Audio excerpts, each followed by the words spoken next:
Welcome to the Radically Genuine Podcast. I am Dr. Roger McFillin. There are stories that when you first hear them, your mind simply refuses to hold them. Not because the evidence isn't there, but because accepting them requires you to confront something about the world and about yourself. Something that may be inconceivable, threatening, and even alters your perception of reality. My guest today has spent 2 decades in that uncomfortable space, carrying a truth that most people have not been ready to receive, being dismissed, doubted, watching institutions look away, and choosing to keep going away. His name is Jan Jekielek. He is a senior editor at Epoch Times, and he's a host of the tremendous show American Thought Leaders. He has interviewed nearly 1,000 thought leaders on camera, heads of state, cabinet secretaries, congressional members, scientists, dissidents, survivors. He is an award-winning documentary filmmaker, and he was doing the earliest serious journalism on China's forced organ harvesting program when almost no one in the Western press would touch it. His new book is called Killed to Order. It documents what may be the largest ongoing crime against humanity on the planet right now. The state-sanctioned, industrialized harvesting of organs from living prisoners of conscience in China.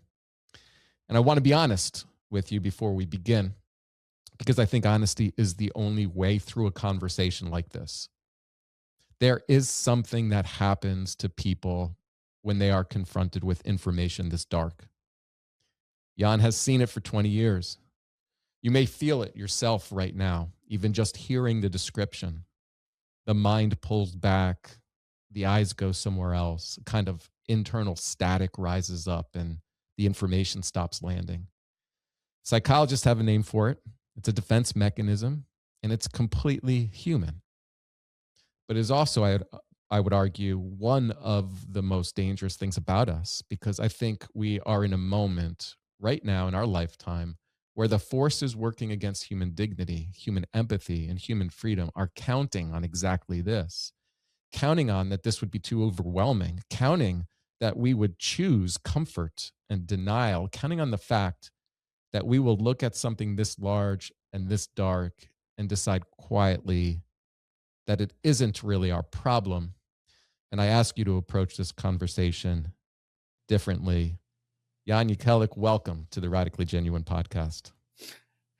Roger, thank you. I'm excited to be here and to speak with you because I think we can really dig deep into this from all sorts of angles. And really, a centerpiece of it is this total, destruction of the basic concept of human dignity, which is so central to, frankly, our whole morality, our ethics, not just Judeo-Christian, but traditional Chinese, many traditional faith systems have had this as a really important part of their viewpoint. And we're in danger of losing that to this horrible utilitarian model. And this utilitarian model is not just in communist China, where it's the extreme of it, but in a way, this is the teachable moment. Like, this is what can happen when we choose this greatest good for the greatest number model of trying to, sort of shape and control and build humanity. So thank you. I'm very excited to be here.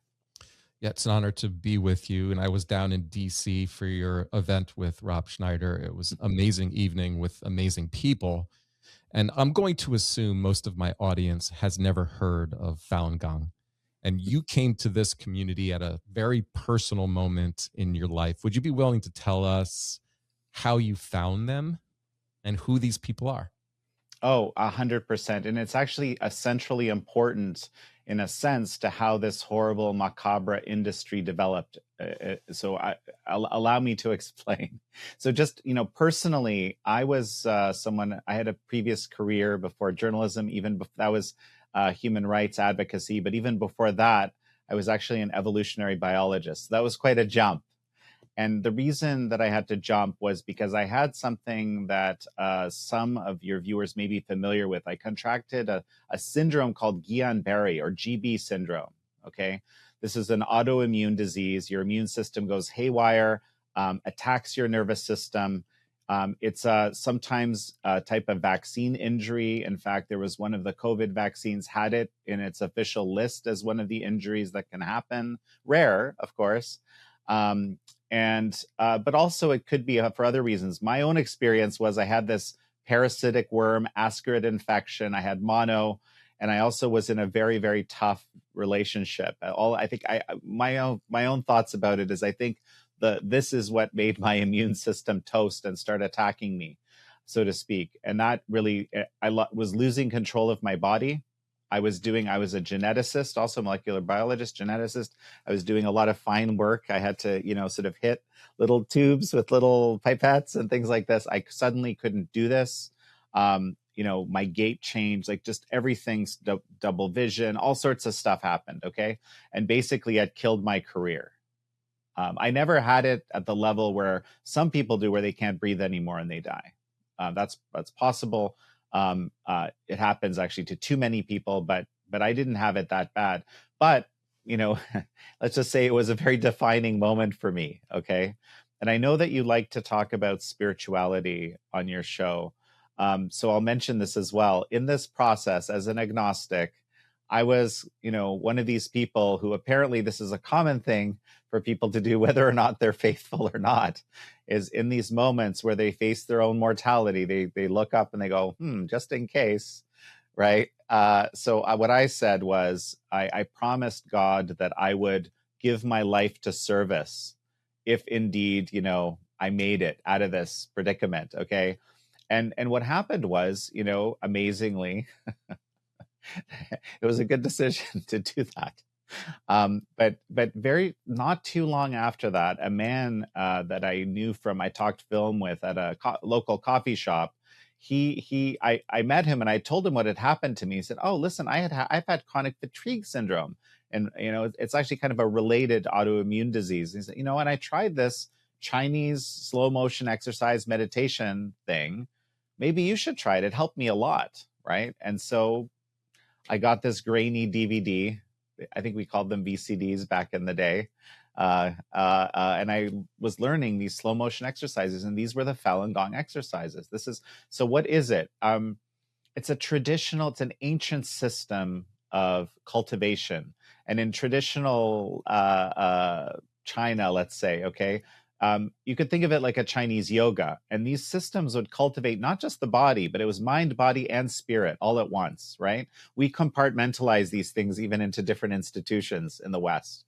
This was all being done in one system. And I understand there's thousands of such practices, ancient practices, and they're typically passed down one to one, or one to a few people. Most people would never know they exist, okay? And the most recent teacher or master of the system, his name was Li Hongzhi. He basically started teaching the system more broadly in 1992 within China. He had this. It was in Chongqing. It was in Changchun, China, that he started, and he basically taught in an auditorium. People would come; they were very interested. It had these. They had heard it has some health benefits. This is actually one of the common things. Kind of looks a bit like Tai Chi. Some people have seen it. And the central principles that it espouses are truthfulness, compassion, and tolerance or forbearance. But another way, and I was recently reminded when I was doing a kind of a lecture at Hillsdale College, and it just reminded me, because of the nature of this place, that another translation for this that I hadn't used in a long time is to be true, good, and endure. Okay, so that's what people are living, right? And there's voluminous teachings around this, but there aren't a lot of rules. And this is what makes it very difficult, I think, in the West for people to even understand it, because there's no hierarchy. That would be a rule. There's no kind of leaders. Even Li Hongzhi, there's no worship. That's not allowed, okay? You're kind of supposed to live by the teachings. There's no treasury. You're not allowed to enrich yourself from it in any way, okay? There's no even roster. Like, you don't join something. It's like you living the teachings makes you a Falun Gong practitioner, not be joining the group of Falun Gong practitioners or something like that. And another thing, Roger, like if you were an amazing Falun Gong practitioner and I just wanted to emulate you copy you, right? As far as I can tell in the teachings, I'm not allowed to do that. I have to understand these teachings and live them myself, my own way, right? So I think this, and why is this important in this context, right? So we have this movement, extremely grassroots, extremely bottom up, promoting a lot of agency in people, okay? And it grows, spread one to one. Li Hongzhi only taught for about 2 years, 92 to 94. And then he said, yeah, if you like this, you're welcome to share it with others. And people shared it one to one, so to speak, and set up practice sites in parks and other places, because there's also no like kind of houses of worship or something like that. It doesn't work like that. And by the end of the 90s, there were 70 to 100 million people doing it. So one in 13 Chinese, if you believe the real number, I think it was probably more than 1 in 13, were doing this, right? And that was bigger than the Communist Party of China, which was 60 million at the time. So, communism is very hierarchical. All the edicts come from the very top of the party, and it's incredibly important to follow that. And if you don't, heads roll, so to speak. Okay, so I mean, in a way, it was quite incompatible. It's not by the way, this is also important. It's not political. It has no, in fact, there's no sort of desire for political power, or but there is a desire to be able to practice, right? And be able to exercise what we call in America our First Amendment rights. These are our core rights, or our core protections from government, right? In the Bill of Rights, right? Freedom of belief, freedom of religion, freedom of speech, freedom of assembly. These are the core things that we need to be allowed to do as human beings. These are the things in a way that that allow us to be human and to exercise our humanity, right? And but Jiang Zemin, the dictator at the time, decided no. Sorry, this is not acceptable, and we're gonna eradicate you guys. And it became the newest Falun Gong became the newest black class. So in communist societies, there's a law. Every communist society does this. There's always someone that's targeted as the cause of the woes of the society, and those people need to be struggled against. They need to be re-educated or broken, and if they're not broken, they can be killed too. Okay, and that's routine. Okay, and started, for example, in China, it started with the landowners. Actually, most places it started with the landowners, right? Because they wanted to seize the land, right? And no one has private property except the regime, of course, has all the property. But anyway, it's a kind of an excuse to take people's stuff, so to speak. But there's always a black class. There's always an external enemy, America. That's always been for the Chinese Communist Party. And there's always an internal enemy. And in '89, it was the student movement, which led to the Tiananmen Square massacre, right? And then that became the black class, or like it was already the black class before the massacre. That's how the massacre was allowed to happen. And then Falun Gong in '99. Okay.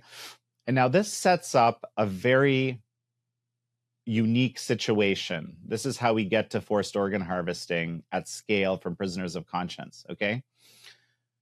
Falun Gong practitioners are, first of all, mass propaganda is pushed into the system, as it always is, against the black class, the new black class, to explain why you're supposed to hate and vilify these people, and also be able to do bad things to them. Because this is the thing, we have this quirk in our psychology as human beings.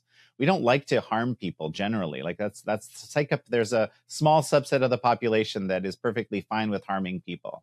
That psychopathic tendencies, some cluster B personality disorders, things like that. But most people don't.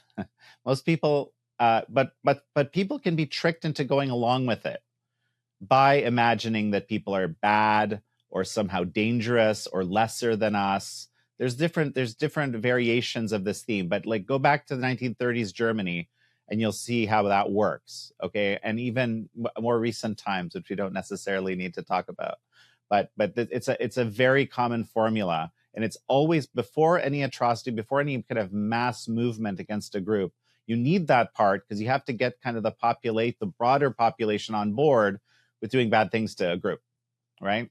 So there's this dehumanization part. They do that, massive propaganda in the system. And then they try to re-educate these people. There's a whole well-developed system of breaking people sort of getting them to submit to the will of the party, all of that. Re-education, transformation is another horrible word that I've heard. Basically, if you don't sign the piece of paper that says I renounce, I'm a good party guy, I'm going to help re-educate others, all that, you'll get tortured until you sign that piece of paper. Or now it turns out that Falun Gong practitioners, perhaps because of this unique nature of the system where I think it promotes particular agency among the people who actually do it, they're not breaking easily.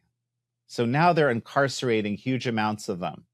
Okay, maybe 1 million, maybe 2 million. In 2005, the special rapporteur on torture at the UN, he said that half of the people in this entire massive incarceration system they have were Falun Gong practitioners.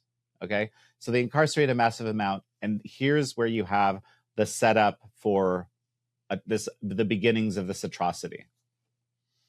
I'm really curious about your health journey, because I think this speaks a lot to the Falun Gong movement, the practitioners, the work that they're doing. It also sets the stage, I believe, for a greater discussion on the spiritual battle that exists. What do you believe was the mechanism for your healing? Haha. Wow. So you're getting to the really hard questions now, right off the bat, hey? That's the nature of this program. So, I mean, this is a question that I would have answered in different ways at different parts of my life. That's why it actually is a hard question, because when I first started, I had no explanation. When I first started it, I tried it on, I was open-minded. My mother was into alternative medicine things. I was not, but I knew it worked. She had healed herself actually from cancer through some kind of South American fungus. I don't even remember exactly what it was. So I knew that the possibility of alternative health methods existed and so forth. So I was open. And clearly, and by the way, there's no treatment for GB. You're just kind of stuck with it. So I tried this and it made me feel better for the first time in a long time. So this is excellent. Let's do it. Right. And 2 months into it, basically, I was starting to feel a lot better. And I had a stat neurologist appointment. And when I saw her, she, did my kind of measurements. And I think they check your cerebrospinal fluid with GB and things like that. And she's like, you are in complete remission. Like I don't know what happened. I don't know what you're doing. Keep doing what you're doing, but you don't need to see me anymore. You're great. You're not just fine. You're great. I mean, and for me, I hadn't fully even grasped at that moment what had happened. Right. And I had started reading the teachings of Falun Gong a little bit, but I didn't fully grasp what I was doing entirely at this point yet, if that makes sense. Right.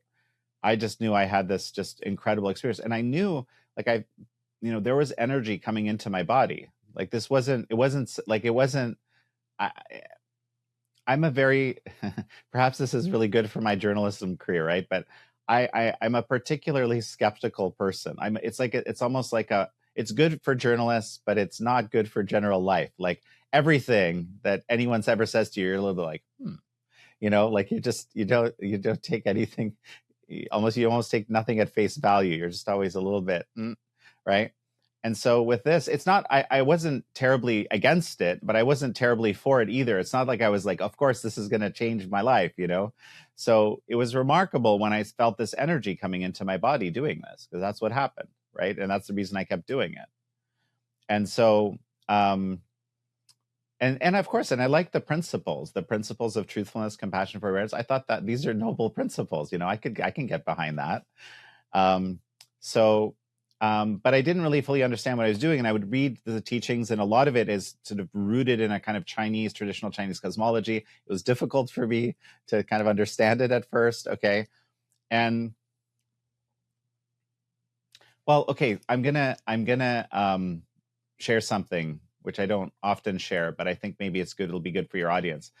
I had this really interesting moment. I actually many, but I'll share the one that was pivotal. Okay.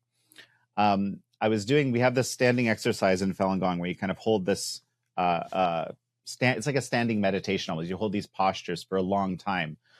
And in this, I suddenly have a vision. Okay. Kind of like what you think of in the movies as a vision. Like people have, oh, you're seeing different. So I'm seeing my life pass before my eyes, and but it looks odd. Like it was fast. I mean, it's fascinating. I'm just like, wow, this is incredible. My life is passing before my eyes. Wow. And I'm watching it. It's like a movie reel, right? Kind of moving quickly, but I'm experiencing it almost like in real time. But it's odd. It's different. It's off. Something's not right. Like it's not how I remember it, but it's clearly what it is. And it dawns on me in the midst of this vision that I'm experiencing my life through my mother's eyes. Okay. Now, this was unbelievable, okay, for a whole lot of reasons. And see, my mother, I'm a very, very independent person. I'm kind of like in the bell curve. I'm on the sort of the front end. Like, don't tell me what to do. Don't tread on me. I'm the guy with the rattlesnake flag. Even though I didn't know what this was at the time, I like to be able to set my own agendas. I don't like people invigilating me. It's just I'm a very, very self-motivated, right? And my mother was born in the middle of World War II, lost her mother at 9 to cancer, was operated on without anesthetic at age 5 for her appendix. I mean, she had a really tough childhood, okay? Like really tough. Saw a lot of death, saw the Nazis take the family fortune, kill family members, and then the Russians or the Soviets and then the Polish communists, right? So anyway, a lot of suffering. So my mother, if you take a bell curve of like overprotectiveness, she's also in the top percentile, like even among very overprotective moms, which many of us are familiar with. And this was a tough relationship, as you can imagine, right? Because on the one hand, you have this person who's super independent and has their own ideas about the world. And then on the other hand, you have someone, and by the way, my mother's also incredibly observant, right? So she would, oh, is that a strange blemish you have on your face, or is this like, or your cough? Was that a cough? I thought I heard like a quarter of a cough there. Anyway, you get the idea, okay? And on top of that, Poles are generally hypochondriacs, okay? So the whole thing was just really tough. It was tough. We loved each other, but there's a lot of tension always, okay? And this vision shows me, like I thought she was a little bit crazy, to be honest, right? And maybe a little bit, I don't know, I probably shouldn't say that because maybe she'll watch this episode, but Mom, please forgive me for thinking that. But no, like I saw what she saw, like somehow, and I understood that this is what I was seeing, and I got it, and it completely blew my mind, right? Because I saw like how I saw I saw how I would hurt her inadvertently, sometimes intentionally. I saw the things that triggered her. I saw her pains. I saw all these things through her lens of this, the firstborn child who, and by the way, just as another crazy thing, right? She was told, because the pregnancy was so tough, she was told she would have to abort me or she might die. And she chose not to do that. So on top of everything else, that's very grateful for that decision, of course, right? I'm kind of joking, but so anyway, this was the setup, and so we just had this fraught relationship, and I was always running away, and she was always, and I came out of this, and it just completely blew me away, and I had an idea in my mind how to fix our relationship, and the next time I went back to Toronto, I fixed it in 24 hours. I was able to shift this, decades of this relationship because I had this idea how to do it. And it just changed it. And like to the point where like we were both just kind of stunned. Right. And this was a time when a lot of people, this is early 2000s, right? A lot of people, there's this massive propaganda coming out of communist China. A lot of people are believing it, right?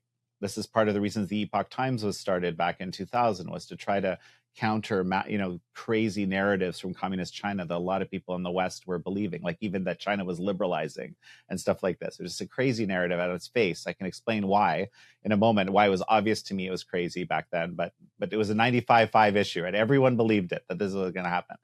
But anyway, no. And so my mother, after this, it was such a stunning shift in our ability to relate to one another that she became this, kind of massive positive force for Falun Gong. And see, my mother's also very strong personality. Like when she gets something in her head, that's the way it's going to be, and she's going to tell you, right? So when people would, sort of regurgitate some of this propaganda, or just like, she would just tear a strip off them, and I was like, this is the best use of this personality trait I've ever seen. Yeah. It was quite wonderful and touching, and also I think people learned some things too, along the way. And so that's really what sold me. So I'm going kind of around. It's a long story, right?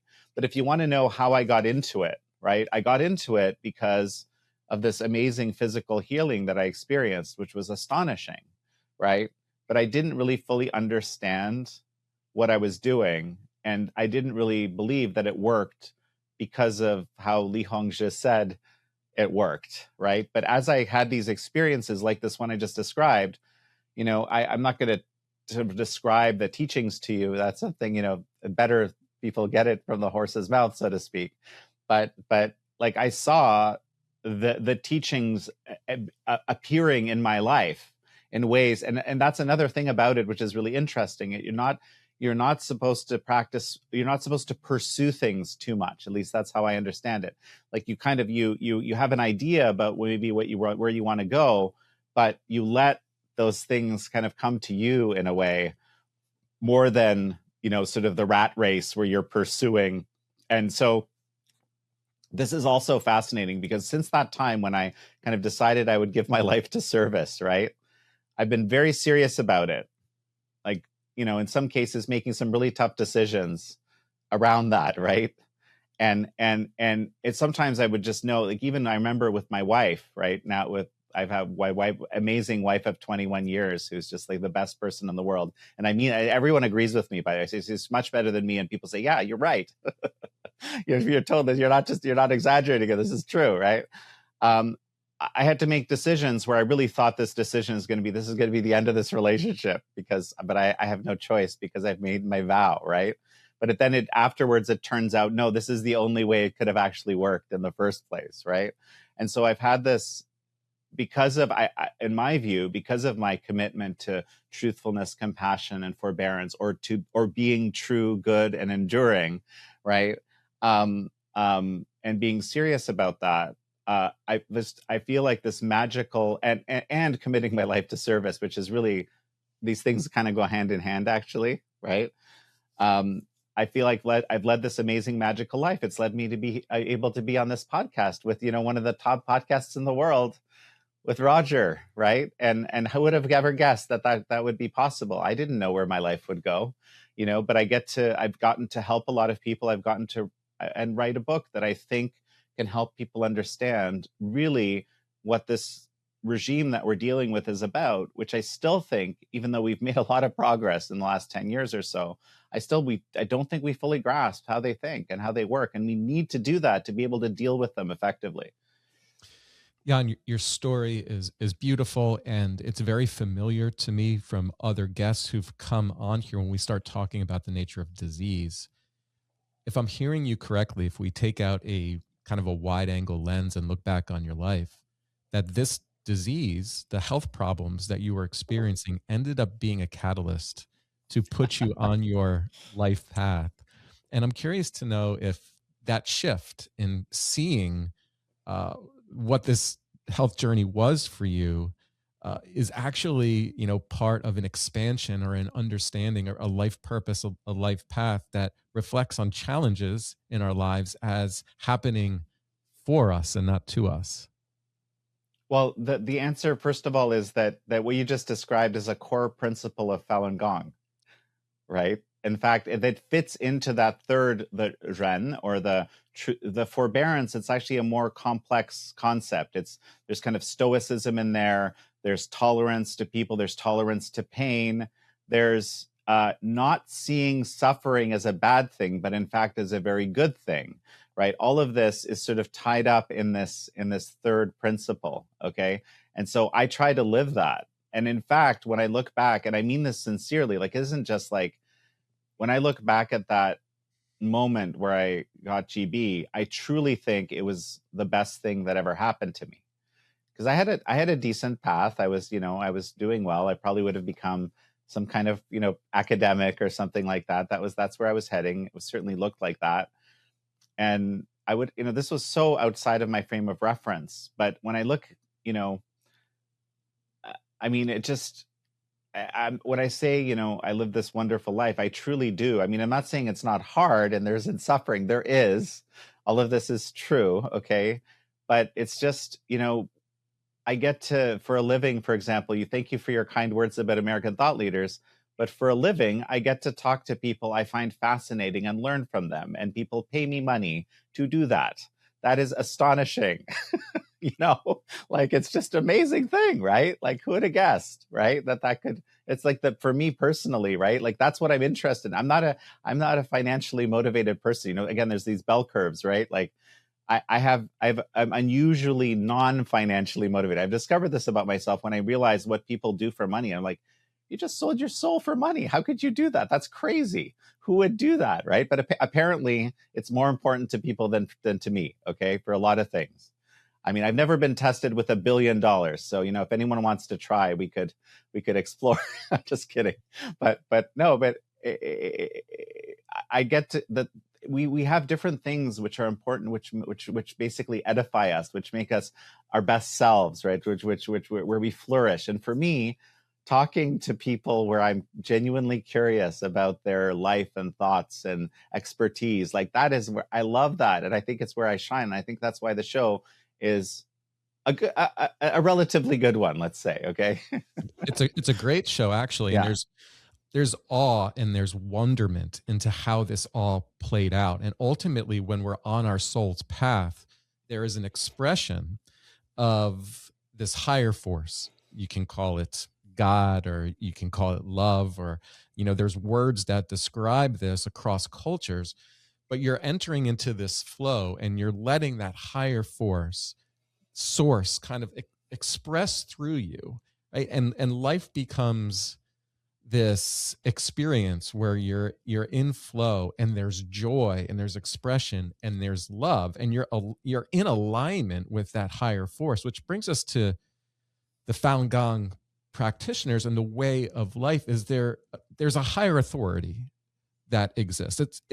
Our place in this incarnation, in this life, is understood to be temporary, and our soul is going through these lessons, right? When you discuss your relationship to your mother, it's very clear to me that you were to learn love, and you were learning compassion and empathy.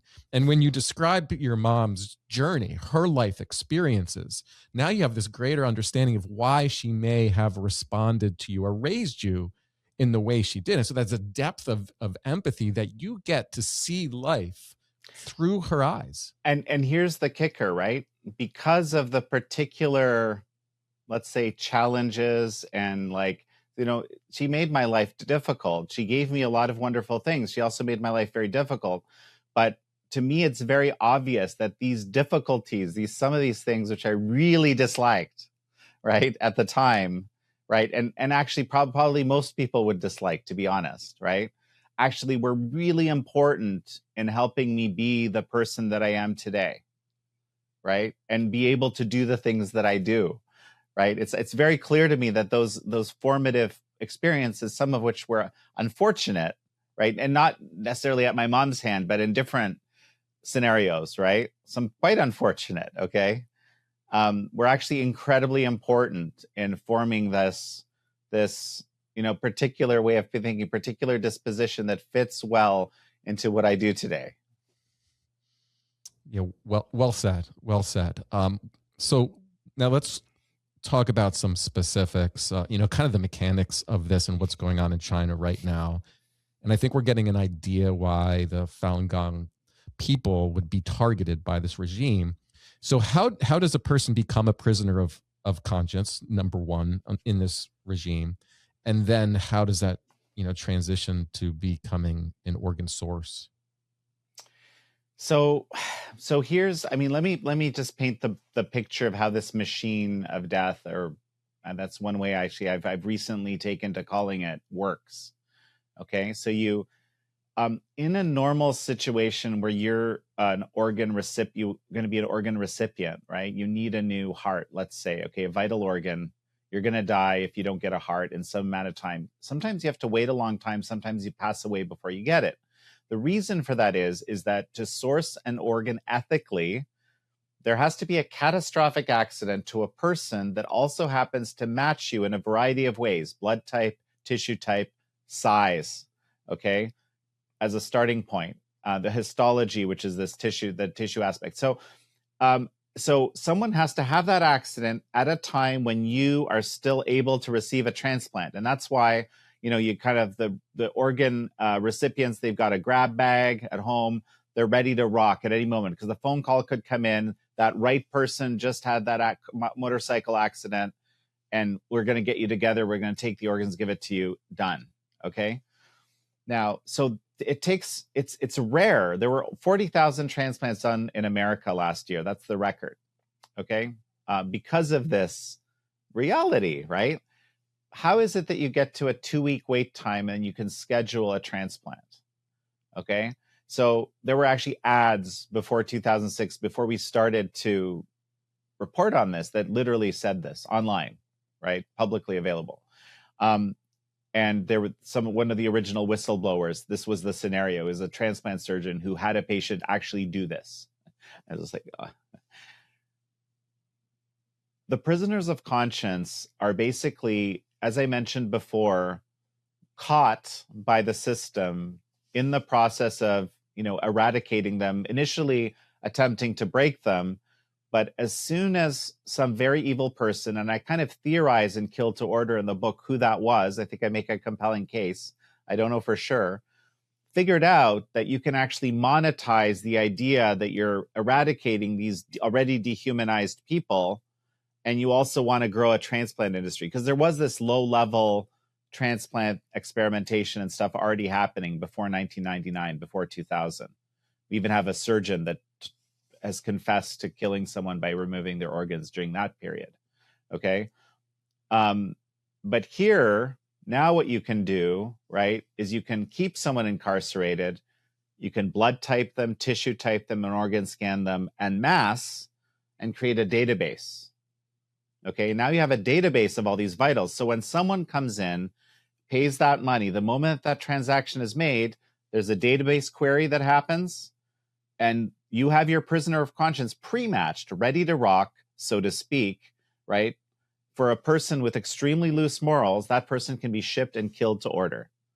And that's why my book is called Killed to Order. This is why this is a next level, type of extreme organ trafficking. You can only have it where there's a state actor involved that has the ability to have this coercive power in a system, and a large population of people waiting to be killed on demand. And that gives you that's how you overcome the probability issue that someone's going to match, because you're in a large population, you'll have a few people that'll match already, right? That's this monstrous system. And then it just grows from there. The moment that they figure this out, 2000 to 2005, geometric growth of hospitals. We get to, I think by 2010, if I recall correctly, I really have to check that number because I mentioned a lot, we get to 142 hospitals. Ethan Gutman, one of the heroes of the research on this movement, in 2016, he testified, I believe it's 2016, to Congress he defends the numbers of transplants that are happening every year. He says 60 to 100,000 is his estimate. Okay, and he explains how he got that under oath at a congressional hearing. I think that boundary, I use 60 to 90,000. It's slightly lower. He kind of criticizes me for that because I felt like too ostentatious or something to say 60 to 100,000. But the whole boundary is kind of low, actually. Like, we're being unusually conservative, and we always have been, because it's so hard for people to believe that this even happens. As you pointed out early on, right? There's this phenomenon of not wanting to know, my mind was doing this too when I first heard about it, right? Like, we all are going to experience this, right? We don't want to believe that something this macabre, this horrible could even be happening. I wish it wasn't, right? But for a whole suite of reasons, for 14 or 15 years, this was literally almost left alone. Very little. In Israel, there was a law passed against receiving transplants. In Spain, there was another law passed. mostly the world panned it. Some international organizations kind of ran cover for it in a way. I could talk about that, although it's like I still don't fully understand it. I think it was part of how the CCP makes us complicit. I have a whole chapter in the book that talks about that. But in around 2015, they dehumanize another group of people and they mass incarcerate another group of people, the Uyghurs. And then they start using them as a second group. And Ethan, I know I'm supposed to be plugging my own book, Kill to Order, but Ethan Gottman himself has a new book out relatively recently called The Xinjiang Procedure, where he gets down into the detailed specifics around what is happening to the Uyghur people right now. So there's actually 2 books on forced organ harvesting that have come out concurrently. I hope they can really work in synergy. But Ethan is a true hero. Previously, he wrote a book called The Slaughter, which was focused, of course, Falun Gong were the main victims all along. And I think probably still are, but the Uyghurs have kind of been added as this massive, unusually vulnerable group, which is, according to the US government, literally being genocided. And I don't mean that in the way we use that word genocide casually, like we talk about, a war death, like a lot of war death as genocide. It's not. Genocide is very specific. It's an attempt to eradicate in whole or in part an entire group of people as a matter of policy, right? So that we believe, and many other countries do as well, that Chinese Communist Party is genociding the Uyghurs. I think they're also genociding the Falun Gong and the Tibetans. We could debate that, right? But they're doing horrible things to a number of groups of people, and it's still hard for us to understand that something like this exists. And this is the purpose of this book, Kill to Order, is to try to, just at least get us to the point where we can say, yes, this is absolutely real, and we don't want to be a part of it. Yeah, and this is always the challenging question, because you've discussed totalitarian systems as pathocratic, that they're structurally elevating psychopaths to positions of power. And if you believe that there is a battle being waged, not just in the political realm, but in the spiritual one, then what is being targeted in Falun Gong practitioners is not accidental. Truthfulness, compassion, forbearance, they're not just values. They're the very things that a system of control must destroy in order to function. Is the persecution of people committed to these principles the most explicit example in the modern world of what spiritual war actually looks like in practice? It's fascinating that you say that, but yeah, of course, yes. No, I mean, it's interesting because I hadn't quite thought about it like that, like you just said, but absolutely. I mean, and I think it's the most poignant and obvious example, right?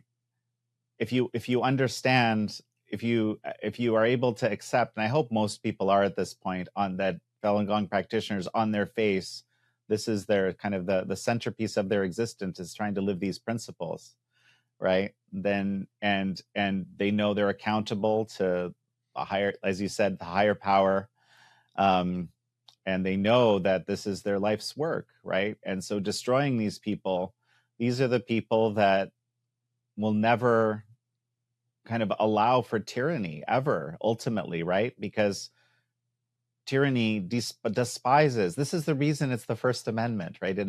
For us in America, right? The fundamental protection from government that we have is speech, faith, conscience, religion, assembly. These are the basic things that allow us to exercise our most basic human rights, right? And this is how I knew, just by the way, this is how I knew that China was never going to liberalize. I knew that in 2000, even as like most people looked at me like I had 3 heads on my body or something, right? But I was like, no, they're killing people for exercising their fundamental right. That's crazy. Like, of course they're not liberalizing. Like, how could they be?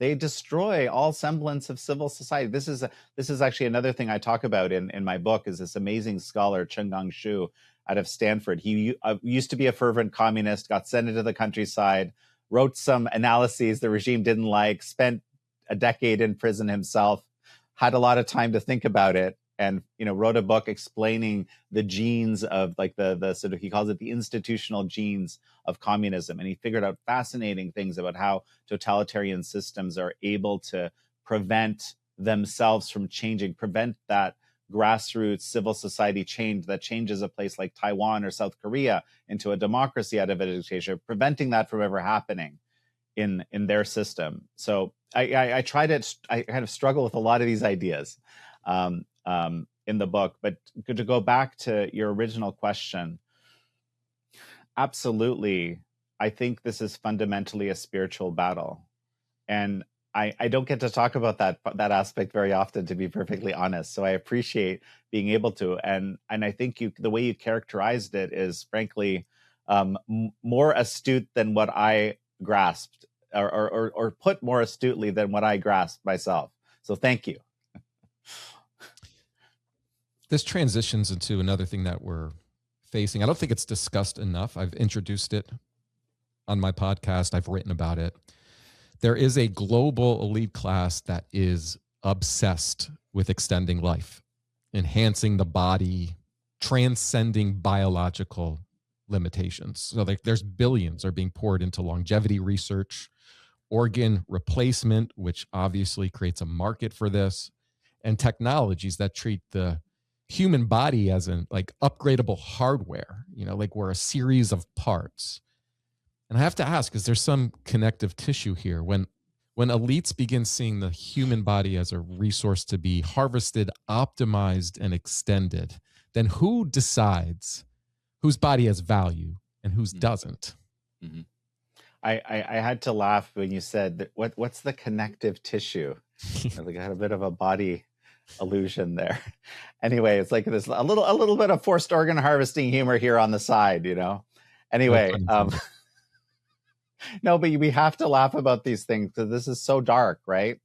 Like this is, if you dwell in it for too long, like, and without being able to lighten your heart a little bit, it can drive you crazy, I think. So thank you for that, the connective tissue.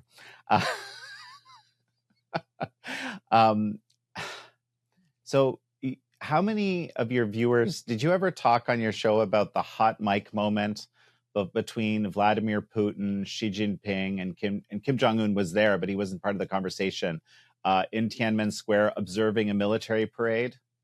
Did you? I have not, and okay. I know that you spoke about it when we were at the Kennedy Center earlier this week. Please share that story; it's important. Yeah, no, it's apt, okay, because basically, this is a hot mic that's caught on Chinese Central Television. Reuters is broadcasting this. My phone is buzzing off. If there was a hook, it would be buzzing off the hook, but I think it's just buzzing. And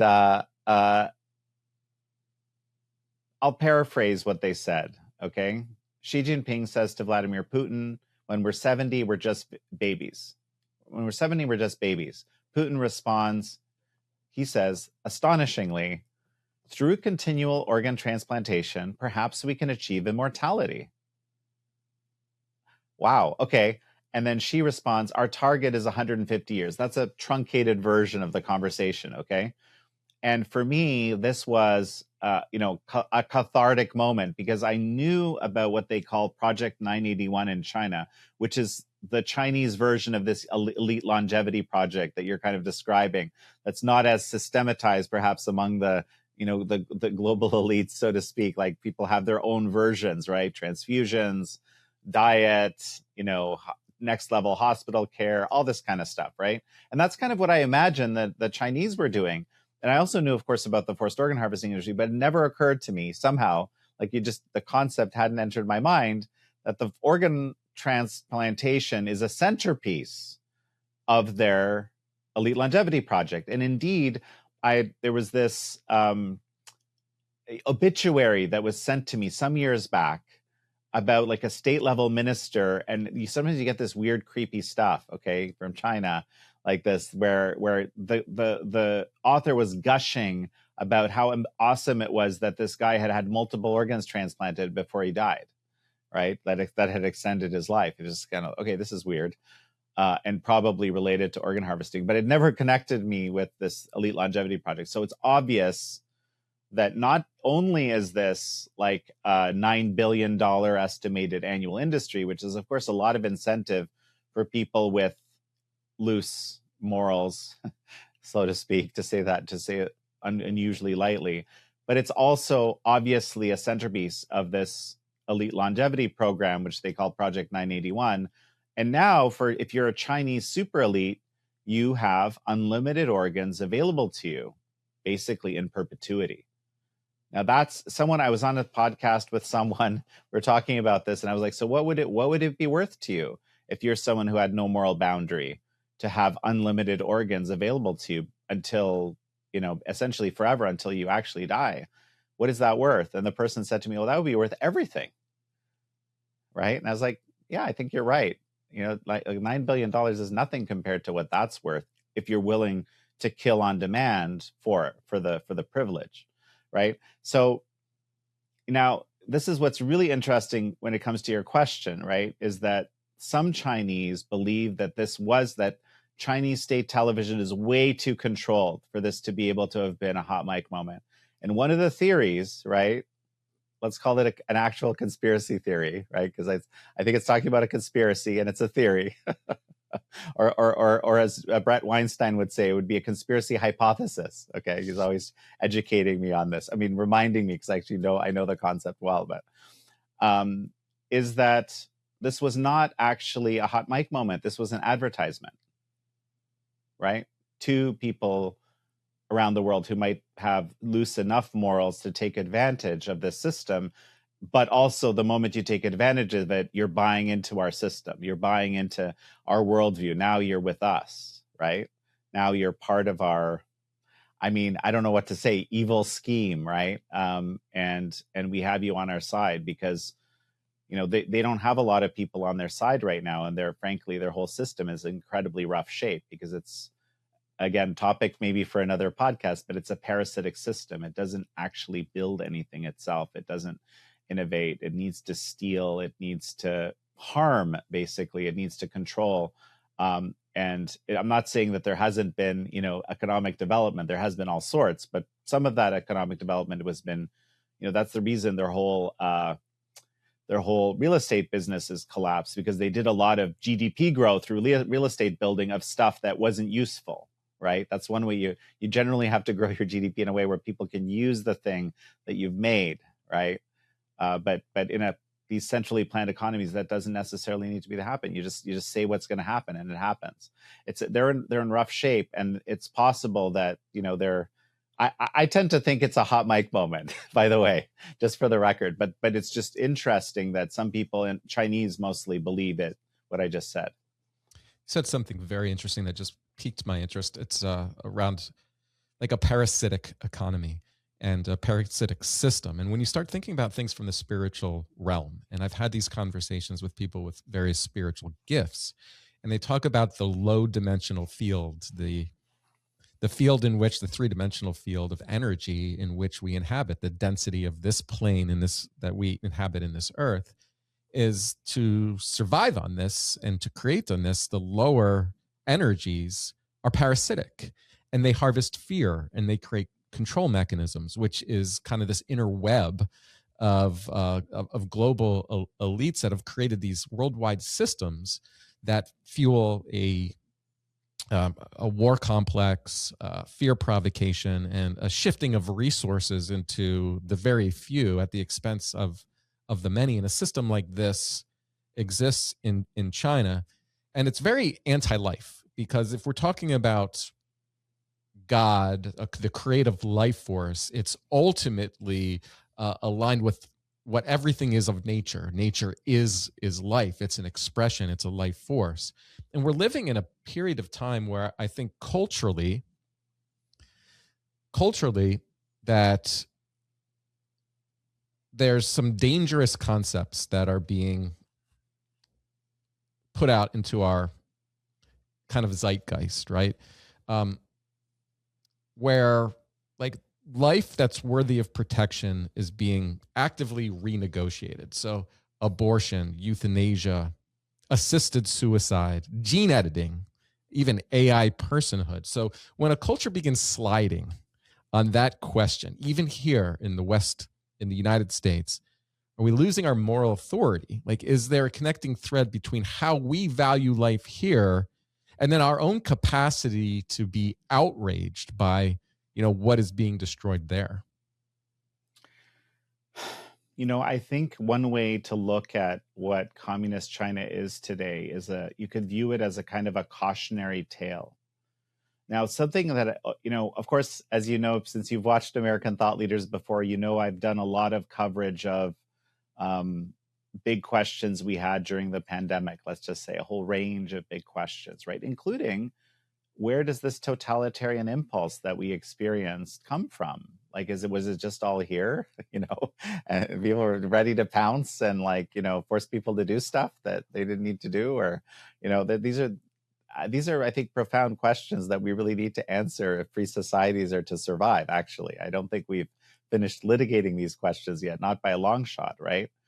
And what struck me, so one way that the way I think about it, your viewers will be, I think a lot of them will be familiar with the idea that of Hippocratic medicine, right? Hippocratic medicine is, roughly, right, that you have a caregiver and you have the patient, and the caregiver's job is to understand the totality of the patient and provide, if an intervention is needed at all, to provide an intervention that would harm that person the least, right?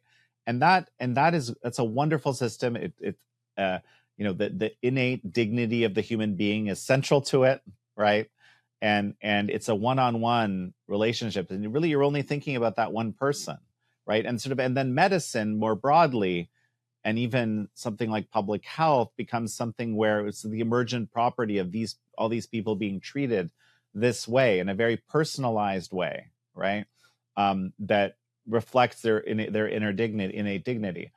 The other side of that spectrum, if you will, but you can't always do things like that, and there's exceptions and so forth. We could discuss that. Like, for example, wartime, when you're deciding, like, who do you take off the battlefield, like you have to use a different way of looking at things. Temporarily, right? It's an exception. So the other side of it is utilitarian bioethics. Utilitarian bioethics is the greatest good for the greatest number.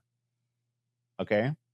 And so if you're on a battlefield, I love thinking about this, because we've all seen the videos where, the medics going through the battlefield, they're putting X's on certain people's foreheads. They're taking other people. They're making the really tough choices. They're playing God, right? They're saying, this person's going to live, this person's going to die, because I just don't have the resources to take them all. I'm making horrible decisions, but I have to. What else am I going to do? I'm going to take the people I'm going to try to have survive, right? And so one thing I realized as I was writing this book was that this utilitarian bioethics is this, in a weird way, it's very much like that. It's like imagining the world kind of working like that all the time, where you're always picking the winners and picking the losers. So you're always kind of playing God. You're saying, it's okay to sacrifice a few for the whole, right? The problem is someone's deciding what that greater good is, okay? Now, in a communist system, and under the Chinese Communist Party, that greatest good is always the supremacy and survival of the Communist Party. So you see what happens, right? Like, this blew my mind, because I've heard this a million times, right? To make an omelet, you have to break a few eggs. This is Uncle Joe Stalin.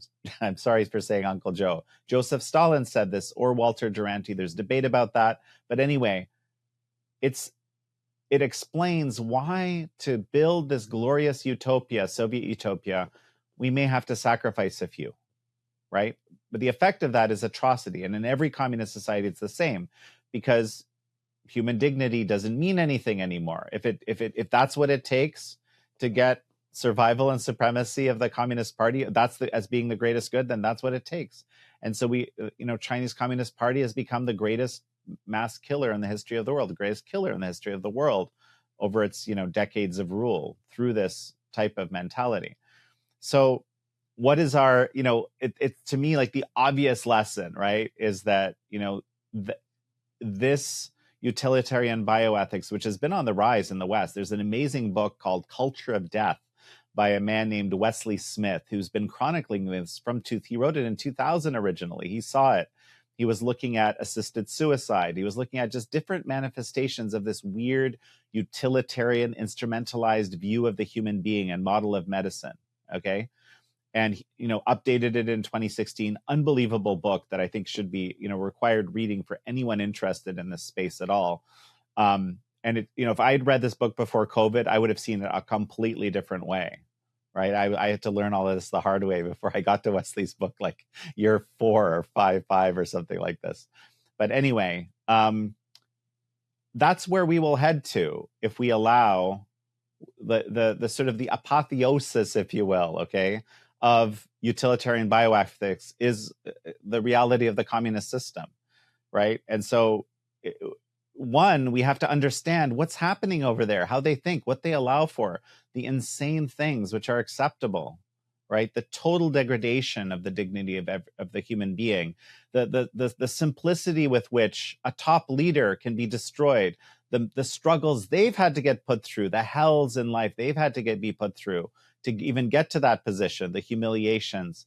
It's an anti. You said something before, and you said it was. You didn't say anti-human. It was close to that, but I think it's an anti-human system. I don't see, sort of looking at communism as a problem, as a political issue. Which, by the way, under communism, everything is viewed as a political issue. Reality is not really important. It's the political reality, the political utility of any issue of fact or non-fact or statistic or whatever, right? But I truly think it's just an anti-humanity system. It has the greatest contempt for the most basic aspects of humanity. It instrumentalizes, it thinks of us as tools, as simple material things to be molded and wielded as it sees fit. And it inculcates people. It's hard for people that aren't, for psychopaths, it's very easy to do that. That's why partially it's also, as you mentioned before, a pathocratic system. Thank you for reading the book. That's great. I can tell you're a deep reader, but it kind of forces people to be more like that in order to be able to survive in the system. That's how it makes us complicit. It takes away our moral high ground. It demands obedience, so to speak. And for us to not have that moral high ground, not the truthfulness, compassion, and forbearance as a centerpiece of our life or ability, or the Judeo-Christian tradition, right? Or there's a few specific faith systems that are kind of under assault in China. Jan, you've been a great interview. I just want to walk us into the final section of this because it really begs the question about the role of the United States government and us. Like, what can we do about something like this? I'm a product of the American public school system. I know you're Canadian, so I was exposed to what amounts to be a narrative that America is a force for good in the world.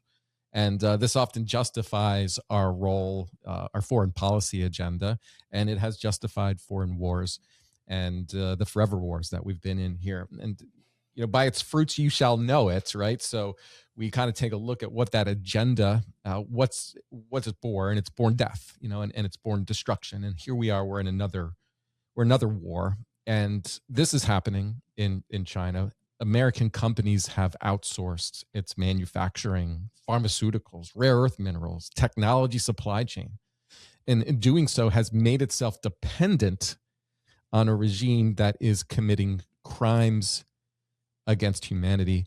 How do you think this is impacting our political elite and our decision making from a foreign policy perspective? Well, so as I think I mentioned that I have a whole chapter dedicated to explaining how the Chinese Communist Party explicitly makes people complicit, both internally and also its partners or its targets, let's say, right, internationally and so on. And so I think there's been a very dedicated effort over decades to compromise the American elite class by the Chinese Communist Party. I'm not saying that people weren't willing participants, by the way, just to be clear. I'm not clearing people of their own accountability, but I can just tell you that this was a project of the CCP to do this, right? To create financial relationships, right? The moment that you have actually Jiang Zemin, the guy that started the persecution of Falun Gong himself, before he rose to power, he was one of these so-called bamboozlers of the barbarians, okay? his job was to court the Americans and others and basically bring them in and bring the investment in and convince them that they're working with the reformers, and that if we work together, we'll stop the hardliners from having their way. Don't worry, right? But don't say anything bad, especially if there's the Tiananmen Square massacre. Like this is just a temporary setback. But if you do too many things against us, the hardliners will win. So work with us because we have a good and they took advantage, one, of our gullibility, and two, of our greed. And that we have to be very honest about that, because again, it's when you have this financial relationship, it's hard to see sometimes, what, because you have a lot to lose if you notice that your partner is doing really horrible things to their population or so forth. But it should also be a lesson, right?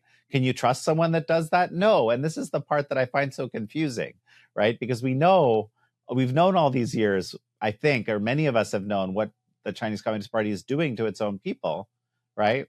But we still kind of just got completely in bed. And this, so when we have this engagement, right, in our mentality, we basically said, we're going to change them, right? They're going to liberalize because of our massive financial input, because of our benevolent contribution and so forth. And partially we believed that, right? Of course, as I mentioned before, they never had any intention of doing that. They just wanted to make it look that way. But when that engagement happens, someone's being changed. And I think we were changed in the other direction, right? We said, we started believing their propaganda. This is what the Chinese regimes or not Chinese regimes, but all communist regimes are the best at, right? Is propaganda, selling their, kind of horror show,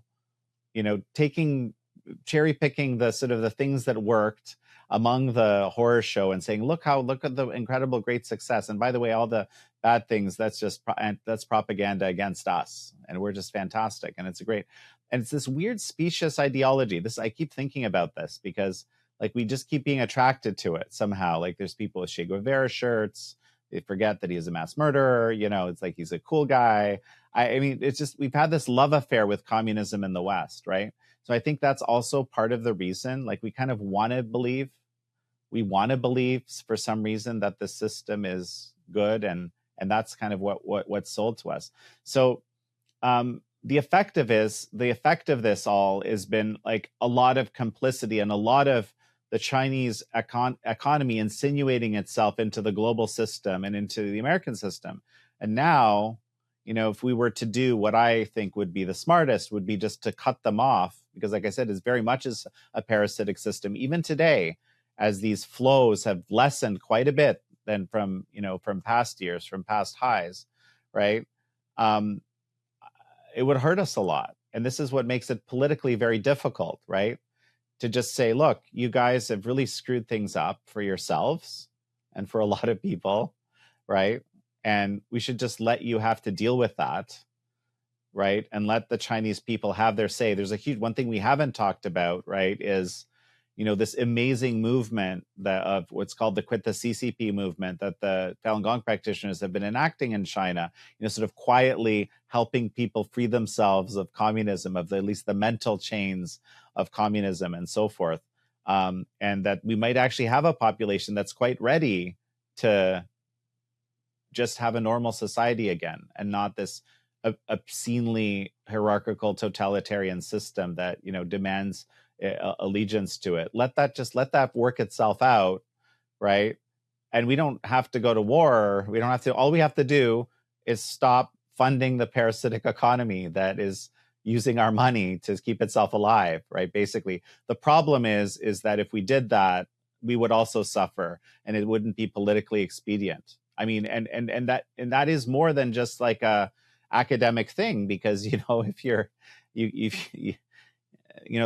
we live in a very fraught political reality, right? And so these, I think these are actually tough decisions to make, but I think that for the Chinese people and for the world, ultimately, that would be by far the best thing, right? Because we effectively, I mean, there's amazing literature that has been written,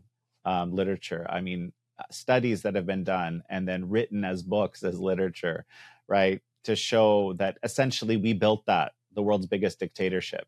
I mean, We facilitated it. They were extremely good at extracting wealth, IP, treasure, all sorts of things from us willingly, and unwillingly, without us doing anything, right? But it's still this brittle economy. It's not like they figured out how to actually have a sustainable system. They don't, and that's being shown repeatedly now. All they have is an export economy, and it's a very brittle system.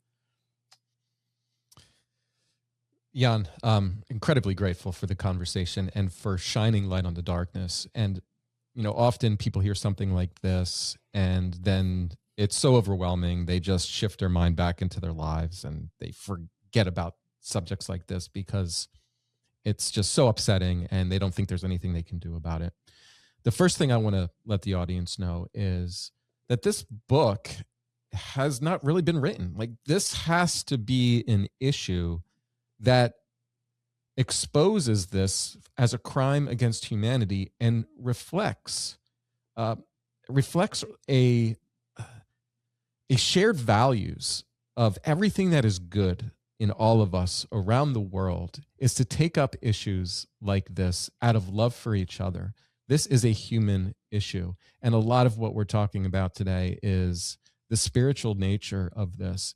And darkness allows to continue to thrive when there's no light that's shined on it. And the courage here on your end is to take that risk and to put yourself out there knowing exactly who are running operations like this, and the elites around the world who in this sick transhumanist movement are exploring these type of surgeries and these type of lifestyle interventions to try to create almost a godlike status for themselves. I mean, they are to rule this world. This is a realm that dark principles and principalities do have great power and control.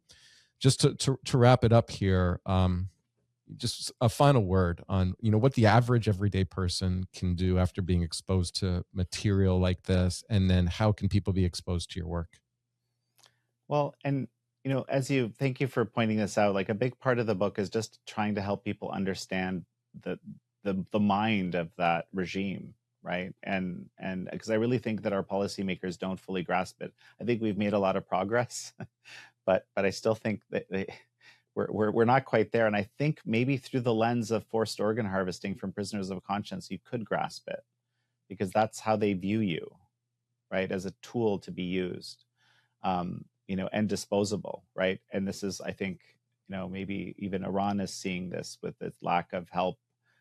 The centerpiece of their Middle East strategy is kind of not suddenly not getting a lot of help from its key principality. So they really instrumentalize everything.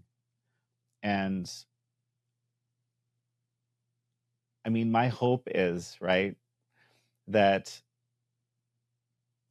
I put a appendix at the end of the book, which kind of summarizes what literally anybody, whether you're just a grassroots, someone in a community, you don't even particularly, like going out there and being an activist or something like that. There's actually like a Rotary Club, satellite club now. I loved Rotary clubs when I was younger. I used to run international youth programs. I could always count on these service organizations. They've created a club explicitly dedicated to ending forced organ harvesting, and it's a virtual club. You can join Rotary and be a part of it, and they're always organizing screenings, shining this light, as you just mentioned, Roger. So it's like, for someone that just doesn't even isn't particularly active but wants to get involved in a community at a sort of a grassroots level, that this exists for us, right? And it makes a difference. Awareness actually changes policy here. 100 calls to a senator's office really gets them listening, right? There's actually federal legislation that's in the Senate, it got introduced a few days ago, right? To literally directly target this issue, right? At the state level, there's multiple states, 6 now, that have passed legislations to counter this issue, to, make sure we don't fund, Medicare, Medicaid insurance, fund anything related to transplants in China. But if you're in the administration, right, at that level or something like that, at the state or federal level, you can also just make a point of not cooperating with these institutions, not funding them. This could be put into law as well, but it could also be a decision made at the institutional level. We don't want to participate in the transplant program of China in any manner, shape, or form until some truly independent body assesses that they're no longer doing this, machine of death, forced organ harvesting from prisoners of conscience thing, kill to order thing. So I have a lot of options in there. I write about it through the book, but I also summarize it to make it very easy to kind of grasp. And so I would love it if you got the book. It's at killedtoorder.com. That's a short link to Amazon, but you can also get it at your local bookstore. And if you're going to do that, call them, ask for it. They may even order a few copies. That would be great, right? So you don't have to go through Amazon. It's just for a lot of people, that's the easiest way, boom, and it arrives in the mail. Killedtoorder.com. And, it's almost like, it's almost like a little movement, and it doesn't take a lot to participate. And I would love you to be a part of it. Jan Jekielek, I want to thank you for a radically genuine conversation. Thank you so much, Roger. This has been absolute pleasure.